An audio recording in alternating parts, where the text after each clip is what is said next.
Hey guys, this is Tom, and it's been a while, but I'm back here and getting really prepared for Standard here.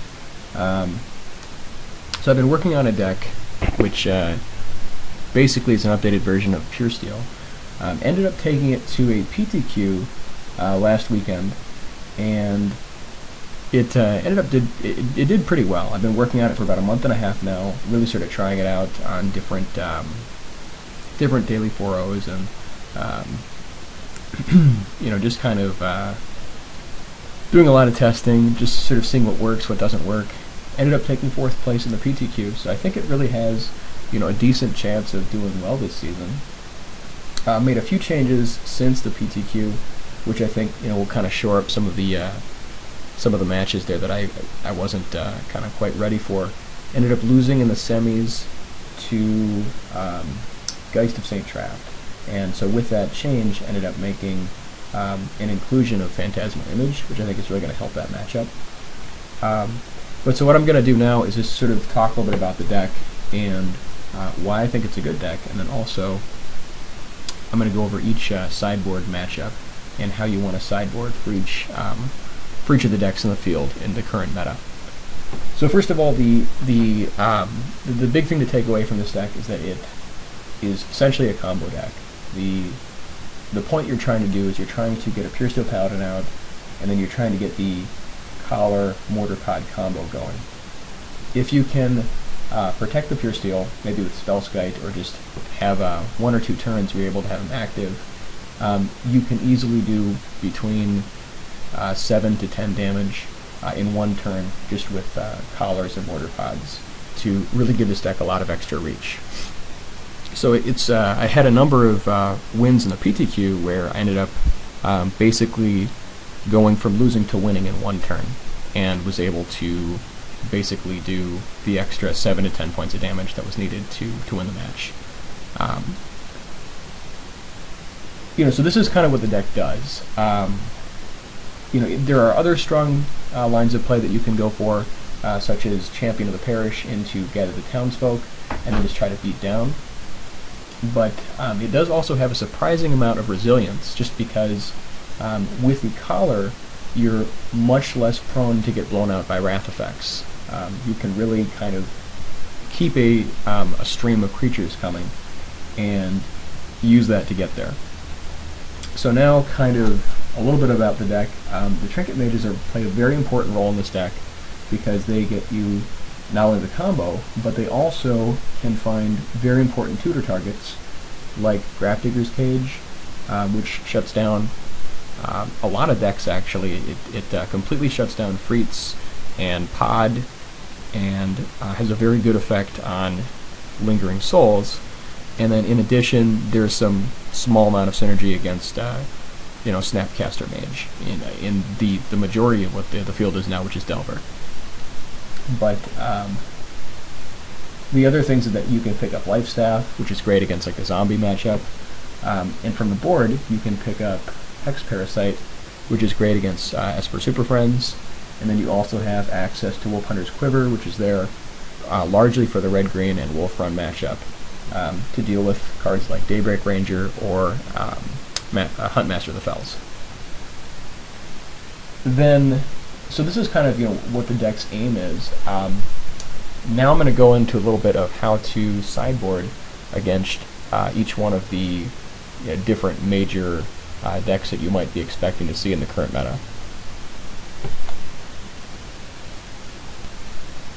Okay, so this is the sideboard plan against what I believe is the Tier 1 deck in the field right now, which is Delver Blade. This is probably the most common deck that you will run into, and being prepared for it is very important. So the sideboard plan for Delver Blade, which is the version of Delver which runs Geist of St. Traft, Rune Chanter's Pike, Sword of War and Peace, and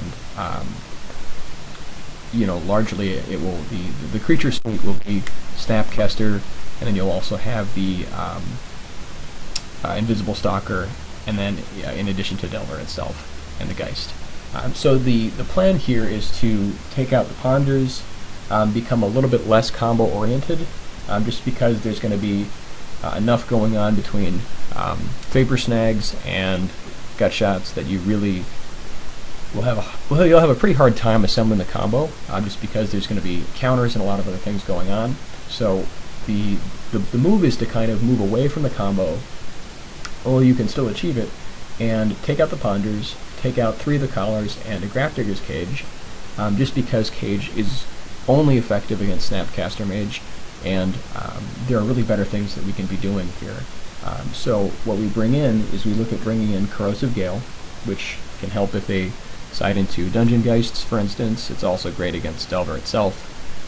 Then you have the Double Image, which is largely there for taking out their Geist. Also, it's somewhat good against another Delver. You can attempt to jump block with it. And then you put in the Revoke Existence, which is there also for the equipment suite that they have. Spellskite is an all-star in this matchup. Being able to redirect either Vapor Snag on a very key important turn, or Gut Shot, will really give you a lot more viability against this deck. You do want the double Life Staff, just because you're going to be taking a lot of damage, and you will more likely than not, if you stabilize at 1 or 2. Steel Sabotage is there to not only protect your own equipment, but also to stop the Batter Skull if they run into that, or the Runechanter's Pike or the War and Peace. Misstep is also excellent against Delver. So this is the sideboard plan against Delver Blade, which should be the most common deck you'll run into. Okay, so this is the sideboard plan that we'll be using against the Esper Delver variant. So the Esper Delver variant focuses more on cards like Dragskull Captain, Lingering Souls, and does much more of an aggressive air plan to just come over the top. And so with this deck, the sideboard plan is a little bit different, simply because Grafdigger's Cage becomes much more important. So with this version, we're going to be taking out Ponder. We'll be cutting down to 2 of the Collars, since the Collar is still very good, since they have many more flying creatures. Cutting a Gather the Township just for mana purposes here, and then just moving into some cards here, such as Corrosive Gale. We do want the Wolfhunter's Quiver for this matchup, because more of their creatures become targetable. And then also, for this matchup, we're going to be looking at bringing in the Oblivion Ring as well, which is very good against Dungeon Geists. It can be used against the Dragskull Captain itself if they choose not to bring out a second Captain right away. And so it answers a little bit more threats here, whereas in the regular version of Delver, you don't have as many targets just because there's more hexproof creatures. So this is our plan for the Esper variant of Delver. Okay, so this is the sideboard plan for the Wolf Run matchup. For the traditional Wolf Run Ravager, your plan is kind of to get as many ways to deal with their big threats as possible. They don't really have too many little creatures, so Gut Shot is not nearly as good. It's still good against the Nexus, but we do have 4 Mortar Pods to deal with that threat.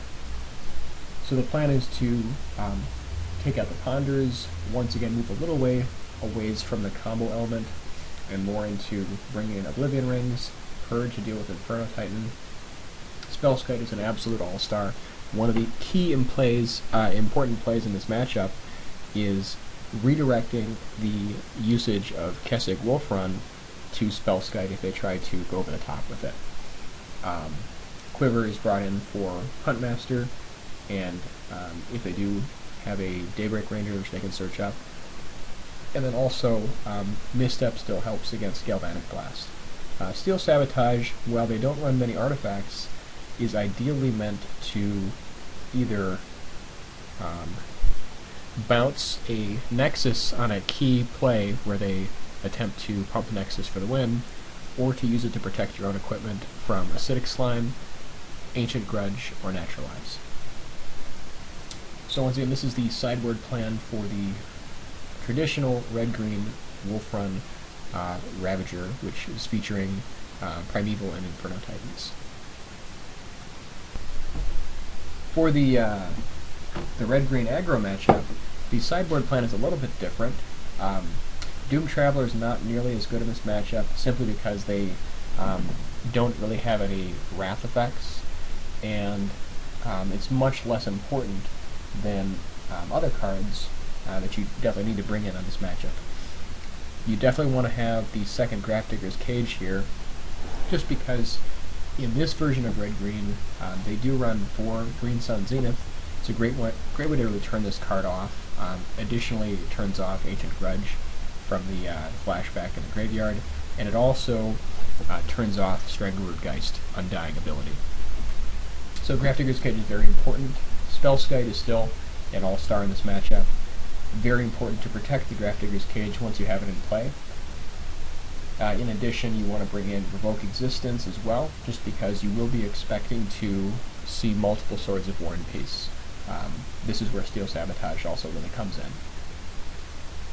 So for this matchup, we're taking out the Ponders, the Doom Travelers, and 2 of the Collars. We still want to have the ability to go for the combo, but once again, it's not quite as important as just simply surviving. One of the other major matchups that you will run into, most likely in your meta, will be either the 4-color pod, Naya pod, or Freets.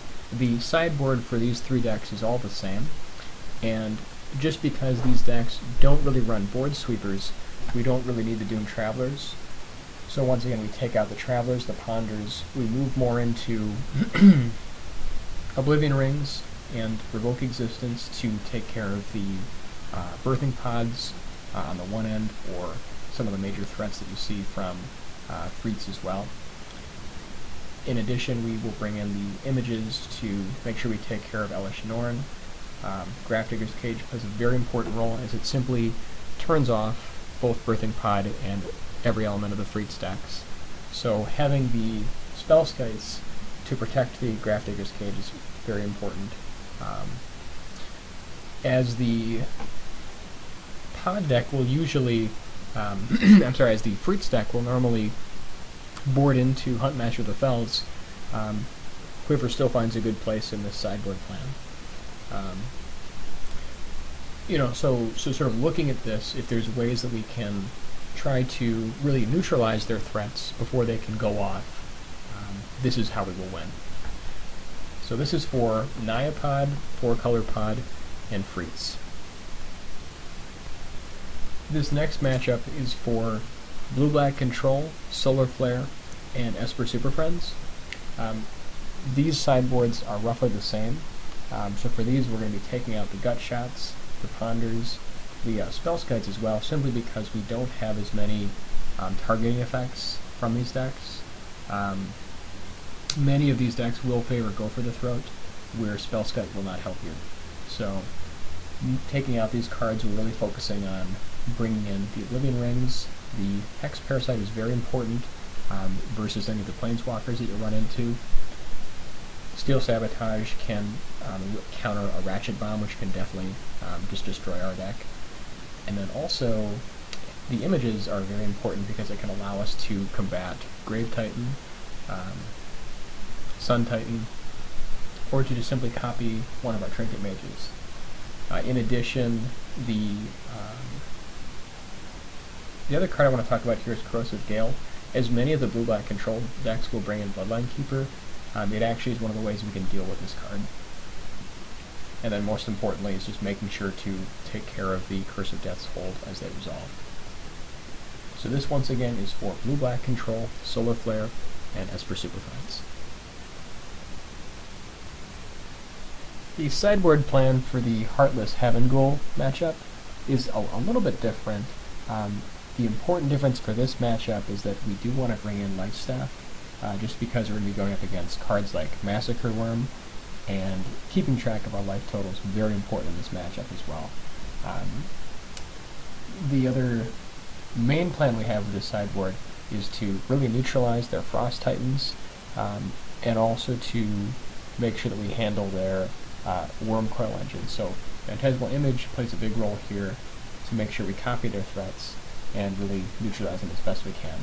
So once again, this is the sideboard plan here for the Heartless Heaven Go matchup. Okay, so this is for the Township Tokens / Junk Tokens, and also the Black-White Tokens matchup.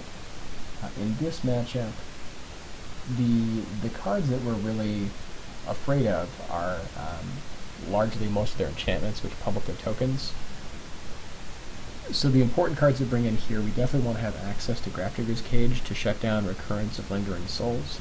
In addition, Corrosive Gale plays a big part here. Hex Parasite is important to take out Sorin, Lord of Innistrad, or potential other planeswalkers such as Garruk that we might run into in the Junk Tokens matchup. The Purge also handles Sorin as well. O-Rings and Revoke Existence are largely used for the Intangible Virtue and Honor the Pure. And then the Quiver allows us to have some chance of killing the tokens either before they drop an Anthem or with multiple creatures on our side through an Anthem.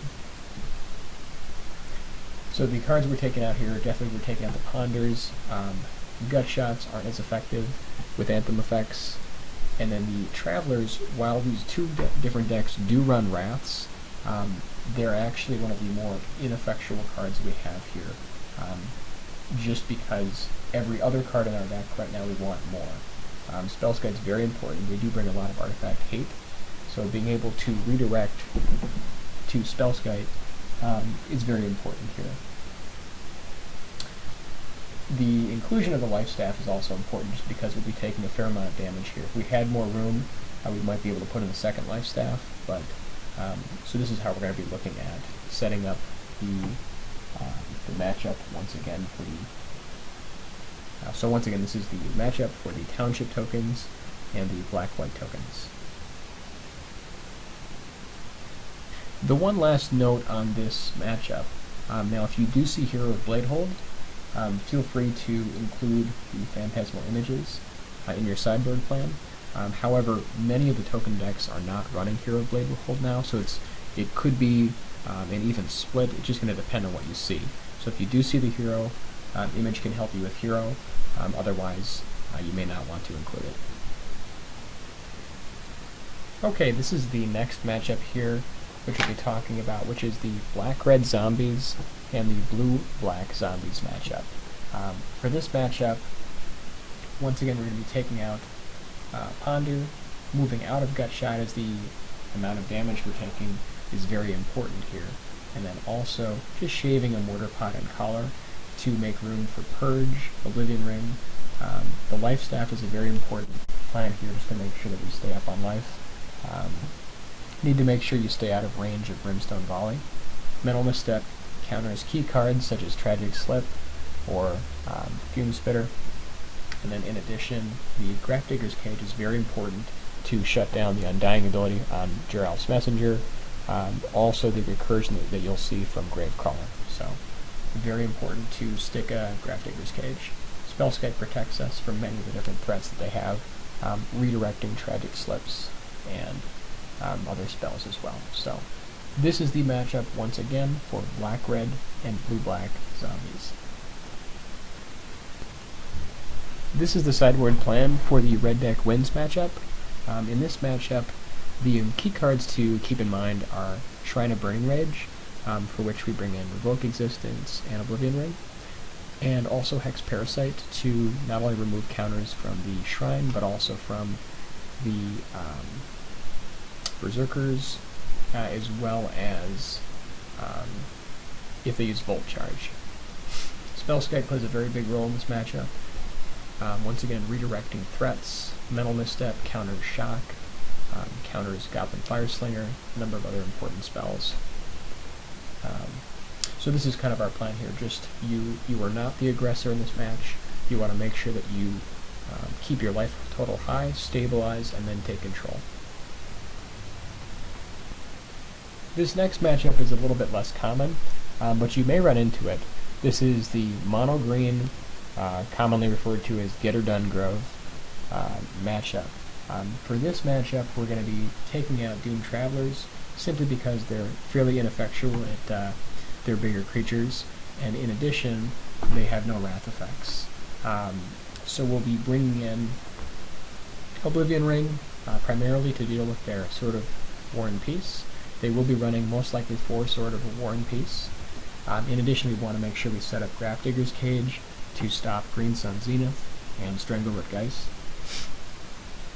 In addition, Wolfhunter's Quiver is an excellent way to take down all of their birds and Alano Elves.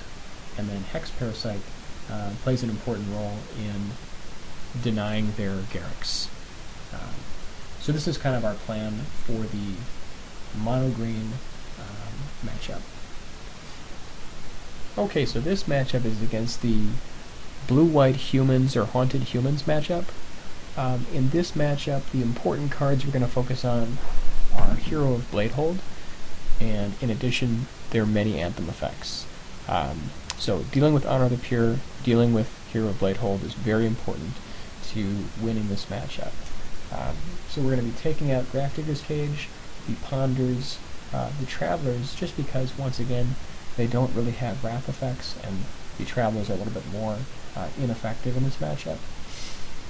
We're going to hedge here and take out 1 Collar and 1 Gut Shot, just because we still want the one gut shot for the Talia, and also to handle their Champion the Parish, while at the same time we still want to be able to assemble our combo here, and we just need so many cards from our sideboard for this matchup. So we'll be bringing in Steel Sabotage and Revoke Existence, with the expectation that they will be running Sword of War and Peace. In addition, Mental Misstep is going to counter their Gideon's Lawkeeper, their Champion, their Doom Travelers, so a number of different cards here. And being able to redirect to Spellskite is very important in stopping all of their Fiend Hunters and their Lignant Relic Wardens. So once again, this is the Blue-White Humans matchup. Okay, one of the last matchups I want to talk about is a newer deck that's been popping up on Magic Online, which is the Tate Control matchup. So for this matchup, if you see it, you're going to want to go ahead and take out the Ponders, the Gut Shots. We're going to shave a Collar and Mortar Pod, although we still want to have access to the combo. The important cards in this matchup are making sure that we can take care of Tezzeret, either with Oblivion Ring, the Purge, being able to counter the artifacts such as Wormcoil, and then most importantly, being able to use Spellskite to redirect Tezzeret's ability to be able to turn his creatures into 5/5s, and redirecting it to the Spellskite. The Hex Parasite is also important for draining Tezzeret, and then also just being able to help get you Metalcraft as well. So this, once again, is for the Tate Control matchup. So thank you guys. These are the matchups so far today, and at this point we're going to go ahead and in the next couple videos here really start looking at some matchups. My plan is to try to do maybe 1 video a week just to kind of give you some idea of how these games play out, what it's like to really see this deck get played, and then I'm going to be preparing for some of the online PTQs and then also GP Minneapolis here coming up pretty soon. So thanks guys for watching, really do appreciate it, and we'll look forward to getting out there and playing some games.